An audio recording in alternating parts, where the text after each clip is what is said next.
حدث غريب ما بيحصلش الا كل 5000 سنة مرة. ايه هو؟ اصطفاف الكواكب.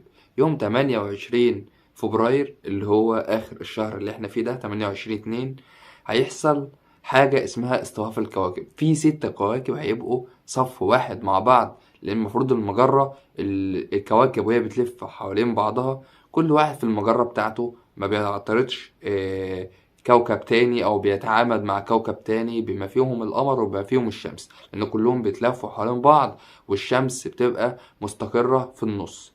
بقول لك في 6 كواكب هيبقوا على استقامة واحدة عمودية مع بعض واصطفاف واحد.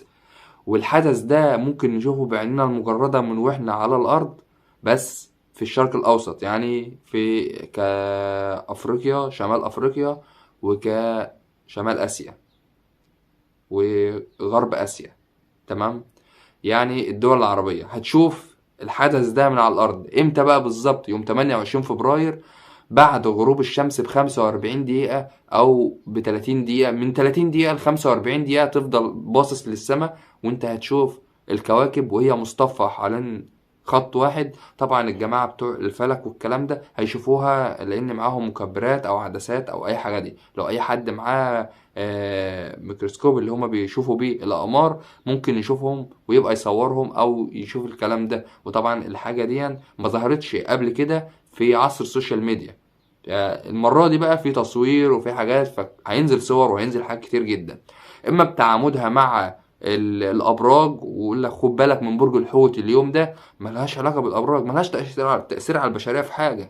احنا مش بتوع ابراج، احنا بنتكلم دلوقتي عن ظاهرة كونية هتحصل يوم 28 فبراير، وهم عمالين يتابعوا الحركة بتاعة الكواكب. ان في كوكب حركته هتبقى قليلة شوية، في كوكب تاني حركته هتبقى اسرع شوية، فهيتعامدوا مع بعض وهيمشوا مع بعض شوية.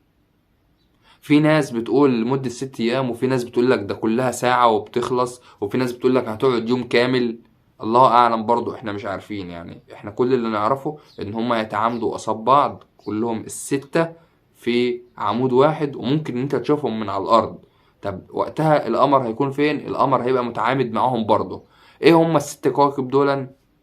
عطارد والزهرة والمشتري وزحل وأورانوس ونبتون. دول اللي هيبقوا آه، هيبانوا مع، طبعا مع التعامد معاهم هيبقى موجود القمر كمان.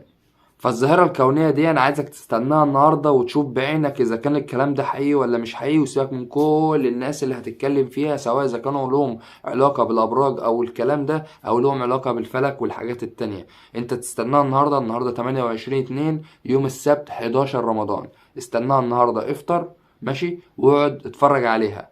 تمام؟ صلي المغرب واتفرج عليها وشوف فعلا هتحصل ولا مش هتحصل. وادينا هنشوف ونستنى، والكل هيطلع يصور من فوق السطح عنده عشان يشوف. وطبعا المناطق العالية زي مثلا سانت كاترين في سينا، زي مثلا الجبال في المغرب، الجبال في السعودية، اي حد لما هيبقى فوق الاماكن العالية هيبقى اعلى من منسوب الارض، تمام، بمسافات كبيرة، فهيبقى اعلى مننا احنا، فممكن يشوفها اسهل.